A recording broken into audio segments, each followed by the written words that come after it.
संविधानाच्या कलम 330 नुसार भारताच्या लोकसभेमध्ये एससी साठी एकूण 84 जागा राखीव आहेत. म्हणजेच लोकसभेमध्ये 84 एससीचे खासदार आहेत आणि 47 जागा एसटी साठी राखीव आहेत. म्हणजे लोकसभेमध्ये एसटीचे एकूण 47 खासदार आहेत. म्हणजेच लोकसभेत एकूण एससी एसटीचे 131 खासदार आहेत. राज्यसभेचे काही पकडले तर एकत्रितरित्या एससी एसटीचे एकूण 165 खासदार होतात. अरे लाजा बाळगारे, 16 ही पक्षांची लाचारी, किड्या मुंग्यापेक्षाही हीन, जनावरापेक्षाही हीन जीवन तुमचं होतं. तुम्हाला माणसात आणलं आणि आज तुम्ही संसदेत जाऊन बसले ना, तर फक्त आणि फक्त बाबासाहेबांमुळे. 3 दिवस झाले परंतु भारताच्या गृहमंत्र्याने अजूनही माफी मागितली नाही.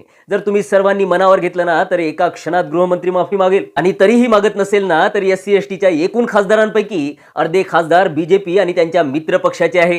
तेवढ्यांनी जरी राजीनामे दिले ना तर या भारताचं एका क्षणात सरकार पडू शकते. तुम्हाला बाबासाहेबांनी एवढं प्रबळ केलं ना की एका क्षणात तुम्ही या सत्ताधाऱ्यांची मस्ती उतरवू शकता. कुणाचीच हिंमत होणार नाही बाबासाहेबांच्या